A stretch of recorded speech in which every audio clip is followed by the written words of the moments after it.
일단 제가 뭐랄까 가장 페이버릿 좋아하는 아니면 우리 수강생들하고 가장 많이 하는 섹터가 한마디로 한다면 미래 성장주입니다. 왜냐면 이미 미국에서 테슬라의 주가가 어떻게 움직였고 애플의 주가 이런 것들이 어떻게 움직이는지를 너무나 잘 경험해 봤기 때문이죠. 바로 그러한 종목군들은 세상을 바꾸는 종목. 그래서 가장 기본적인 컨셉은 세상을 바꾸는 종목에 투자하라라는 거거든요. 그러니까 거의 4차 산업 섹터 종목군들이 바로 그겁니다. 이번에 3월 달에 소위 코비드-19 문제 때문에 주가가 빠졌잖아요. 이게 급속도로 돌리는 가장 큰 배경은 유동성이지만 거기에 가장 중심은 바로 여전히 미래 성장성을 갖고 있는 것들이 굉장히 좋다는 겁니다. 최근에 반도체 빅사이클, 여러분 미국 오시면 필라델피아 반도체 수가 굉장히 강하게 올라온 거 아시죠? 소위 빵 종목은 조정받아도 반도체 수가 그동안 가장 강하게 올라왔던 가장 큰 배경, 빅사이클의 배경도 바로 4차 산업 섹터의 성장성이 있다라고 보시면 됩니다. 그럼 자, 이 한솔 테크닉스, 이건 어떤 것이냐라는 건데요. 역시 올해 실적 호전에 대한 기대감들이 굉장히 높습니다. 일부 증권사에서 나온 내용들을 보면 올해 한 매출은 한 30에서 한 40% 정도가 증가될 것이다. 기업이 성장하려면 일단 매출이 굉장히 커야 되거든요. 한 30 내지 40% 정도로 성장할 것이다. 더군다나 영업이익은 한 50% 이상 좋아질 것이다. 이런 얘기가 나오고 있습니다.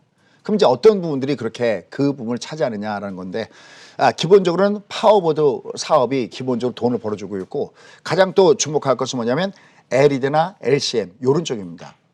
자, 그러면 LCM이나 LED 이쪽에서 굉장히 성장 가능성이 높고 수익 가능성이 굉장히 높은데 주가는 어디 와 있는지 한번 보도록 하겠습니다. 한번 보시죠. 지금 보시면요.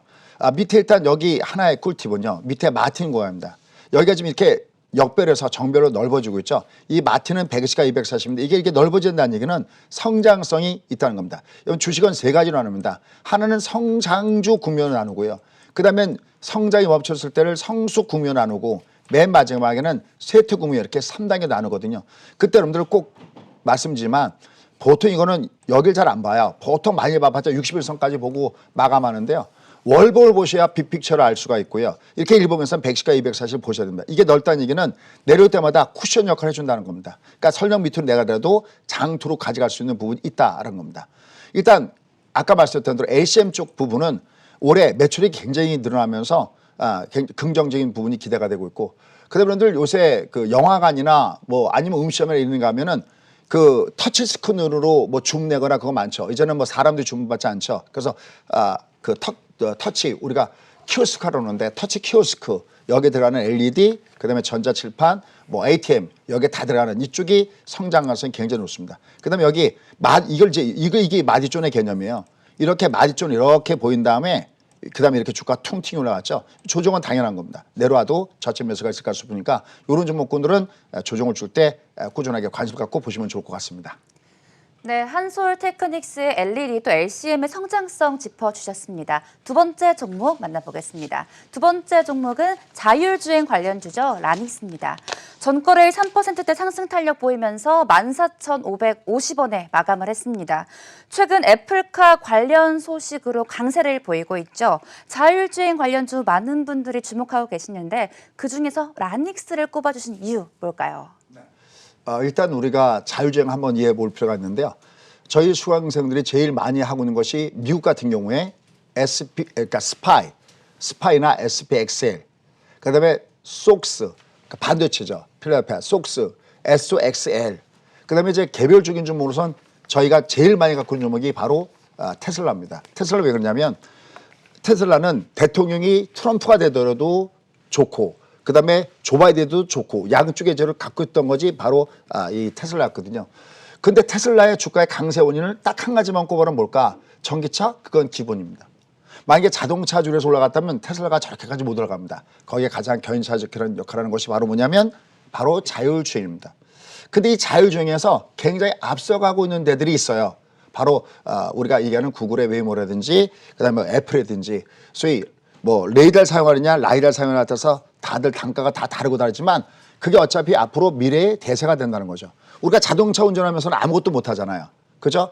사실 자동차 오면서 함부로 TV 봐도 안 되는 거잖아요. 근데 자율주행에 맡겨버리면 TV를 보기도 하고 안에서 게임도 할 수 있고 그죠? 뭐 담수도 나눌 수 있고 인터넷도 할 수 있고 자유롭죠. 완전하게 패러다임 시프트에 관련된 거거든요. 그러니까 얘네들은 조정을 받아도 의미가 있다라고 판단됩니다. 일단 먼저 하이패스 이쪽은 하이패스에서 사용하는 DSRC 이 칩이 있는데 요거를 현대차, 기아차에다가 납품하고 있습니다. 그다음에 뭐 자율주행 모멘텀은 미국이 차세대 자율주행의 어떤 표준 모델로서 V2X 요걸 채택할 가능성이 굉장히 높아지는데 여기에 대표적인 재료를 갖고 있는 것이 바로 이 라닉스 이쪽이다라고 보시면 되겠습니다. 자, 그 주가의 흐름을 한번 보도록 하겠습니다. 여기 보시면요. 굉장히 긴 기간 조정을 받았습니다. 아까 얘기했던 그 소위 일종의 마디줄이나 마찬가지의 그런 패턴이라는 겁니다. 그러니까 얘가 이렇게 조정받는 게 이상한 조정이 아니라는 거죠. 올라가면 조정받는데 얘도 지금 올라갔으니까 여기서 조정받죠. 그래서 당분간은 마디줄을 형성할 가능성이 높습니다. 그럼 이런 것들을 미리 관심 있게 가서 지켜보는 겁니다. 여러분들 저희가 한참 지수가 올라갈 때 이런 게 이런 말씀이었죠. 만약에 여러분들이 ETF를 사기 어려우면 홀딩 컴파니 사십시오 해서 삼성물산, LG, SK 이런 거 권했던 거 기억나시죠? 미리 가서 어떤 빅픽처의 그림을 보고 아 얘들이 괜찮겠다 하면 미리 가서 보는 겁니다. 그러니까 단기적인 조정을 받더라도 트레이딩의 관점이에요. 단기적인 조정받아 트레이딩이야. 근데 빅픽처의 그림을 보면 투자의 관점으로 보면 얘들은 우보처럼 길게 가고 있어서 그럼 이쪽은 보셔야 됩니다. 최근에 MC넥스가 굉장히 강하죠. 저희도 MC넥스도 수강생하고 같이 많이 매매하는 종목군 중 하나인데 요 나이닉스, 라닉스 이런 것들도 관심 갖고 보시면 좋을 것 같습니다. 네, 자율주행 관련주 라닉스 만나보셨습니다. 이어서 세 번째 종목 함께 하시죠. 세 번째 종목은 KINX입니다. 증권가에서는 정부의 디지털 뉴딜 수혜로 고성장이 전망된다는 의견이 나오고 있습니다. OTT 산업 성장에 따른 수혜도 예상되고 있죠. 이번 종목 매력 포인트 짚어주시죠. 네, 뭐 이 종목은 참 오래됐습니다. 예전에도 설명드렸던 종목인데 뭐 복잡하게 생각할 것이 없이요. 여러분들 고속도로상에서 뻥튀기 파신 분들 계시죠? 그분들은 뭐가 호재인가요? 트래픽이죠. 만약에 자동차가 쭉쭉쭉 빠지면은 뻥튀기를 팔 수가 없을 겁니다. 자동차가 막힐수록 호재죠. 바로 KINX가 저희 고속도로에 우리가 보통 도로에 뻥튀기 장소, 고속도로에 뭐 뻥튀기 팔 수는 없겠죠.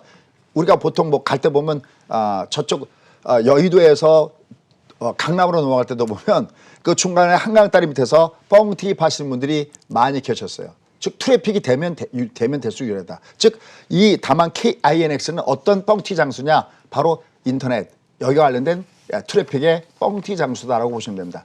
요새 방콕이 많아지면서 전부 다 뭐하고 있습니다. 전부 다 인터넷 하고 있죠. 그런 부분에서 요 모양은 굉장히 괜찮다라고 판단됩니다. 자, 그러면 주가 그림 한번 보도록 하겠습니다. 주가 그림을 보시면요. 아까 제가 마틴 얘기했잖아요. 얘는 여기 근처만 오면 뜨던지 여기 근처에서 떴죠. 여기 담그고 뜨고요. 여기도 담그고 뜨고요. 이제 얘는 여기서부터 다시 재발전하고 있다라고 이해할 수가 있겠고 특히 최근에 또 넷플릭스가 국내 스튜디오 임대차 계획을 체결하면서 K 컨텐츠 제작에 집중하고 있다. 그럼 향후 트래픽 증가도 예상된다. 그래서 이런 것들은 한번 관심 갖고 보시면 좋을 것 같습니다. 네, 급락장에 빛날 미래 성장주 만나보셨습니다. 이제 여러분의 종목 고민 함께 들어봐야죠. 김종철 소장님과 여러분이 갖고 계시는 종목 고민 만나보겠습니다. 첫 번째 종목부터 화면으로 만나보시죠. 네, 첫 번째 종목입니다. 금호석유 매수가 15만 5천 원에 비중 20% 보유하고 계십니다. 네, 전거래일 2.9%대 내리면서 16만 7천 원에 마감을 했습니다. 전문가들은 금호석유의 4분기 실적에 대해 영업이익 2,378억 원으로 시장 기대치를 상회할 것으로 전망하고 있는데요. 시청자님 현재 수익 중이십니다. 언제쯤 수익 실현하는 게 좋을까요? 이제 이런 종목 군단들을 구별하라는 거죠. 내가 이제 그러니까 거듭 얘기지만 지수가 따블 왔는데 돈 못 번 사람은 딱 한 가지예요. 지수가 올라가는데 종목만 쳐다보고 있었다는 거죠. 일단 지수가 가면 지수가 가는 데다가 장투를 해서 그게 돈을 버는 거거든요. 그러니까 그걸 우리가 우부와 같은 주의다라고 합니다. 그러니까 단기적 조정을 받더라도 걔의 미래 성장성 보면 걔가 여기가 꼭지인가 아닌가, 얘가 잠깐 동안 쉬었다 가는가 아닌가 이걸 봐야 되거든요. 금호석유학은 이건 장투의 종목이다라고 보시면 됩니다. 요새 의료용 장갑 얘기 많이 나올 겁니다. 코로나19 확산에 따라서 의료용 장갑 수요가 늘어나면서 바로 여기에 연결된 원재료, 여기에 연결된 종목이 바로 금호석유입니다. 올해 성장 가능성이 높습니다. 그래프 한번 잠깐 보실까요? 그래프 한번 보시면 느낌이 옵니다. 보시죠. 얘는 딱 한 가지 생각하셔야 됩니다. 각도요. 제가 이런 표현 많이 하죠. 올라갈 때는 KTX 맞나요? 보이시나요? 조정은 비둘기어죠. 이거 뭡니까? 상향선 트렌드라는 겁니다. 우상향하는 종목은 올라갈 때는 KTX고요. 조정은 비둘기요. 올라갈 때는 KTX고 조정은 비둘기요. 테슬라가 딱 이 꼴이었다고 제가 몇 번 보여드렸죠. KTX, 비둘기요. KTX. 그럼 여기서 조정 받을 수 있겠죠? 당연합니다. 내가 트레이닝의 관점이면 위로 올라갈 때 나 이 정도면 됐어. 그러면 일부 챙겨주는 전략은 가능하겠죠. 특히 얘는 16만 원대니까 가계 마디조는 1차 18만 원대에서부터 20만 원대라는 얘는 가계 마디조 있다라고 보셔야 되겠고요. 대신 얘는 밑에 보시면 넓어지고 있죠. 성장주 개념이기 때문에 이건 투자 관점에서 길게 가져가는 게 낫다. 다만 가계 마디조는 18만 원대라인부터 시작될 가능성이 있다. 이렇게 보시면 될 것 같습니다.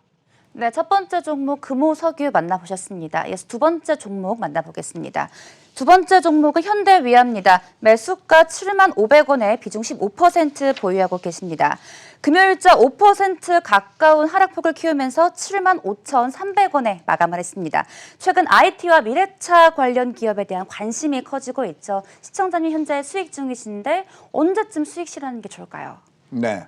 지금 이 종목 같은 경우 우리가 뭐 현대위아나 이런 종목을 보면은 가장 먼저 나오는 것은 최근에 그 현대 아이오카 그죠? 바로 이 아이오닉 5, 이 아이오닉 5하고 연결돼서 재료를 갖고 있어서 거론되는 종목이 바로 이 종목일 겁니다. 자, 그런데 일단 이 종목을 그래프 잠깐 한번 보시죠. 자, 한번 그냥 그래프 그냥 곧바로 가시면 됩니다. 여러분 보실 수 있습니다. 보십시오. 얘가 굉장히 길게 조정받았다가 위로 팡 치고 올라갔죠. 근데 지금 주가가 아까 지금 종합 주가가 내려가더라도 마디존이라는 얘기가 뭐냐면 이게 외부로 떨어지잖아요. 이렇게요. 그럼 여기 올라가고 있죠. 그럼 얘는 좀 더 밑으로 내려올 수 있습니다. 여기까지. 그러나 얘가 내려오면 빠르면 여기 20선에서부터 늦어도 여기 사이에서는 다시 수점 매수가 되고요. 대신 얘가 각도가 가파르게 내려가면 위로 갈 때 한 번 정도 부딪힙니다. 근데 어디서 부딪히냐면 9만 원대 가계의 마디존이죠. 꼭 기억하십시오. 이렇게 가계의 마디존 들어오면 한 번씩은 조정받습니다. 결론, 이 종목은 하단으로 밑으로 갈 때는요. 오히려 주식이 없는 사람의 입장을 보면 여기 21평선부터 여기는 오히려 매입 단가가 들어오는 요 부분이다라고 이해할 수 있겠고요. 대신 여기서부터 각도가 좀 조정받는 각도가 강하고 그다음에 여기 가계 마디존이 있다는 점에서 여기 위로 갈 때는 다시 위에서는 좀 줄이는 건 괜찮은데 요거 밑으로 갈 때는 쫓아오는 투매보다는 조금 인내하는 것이 낫겠다라는 판단입니다.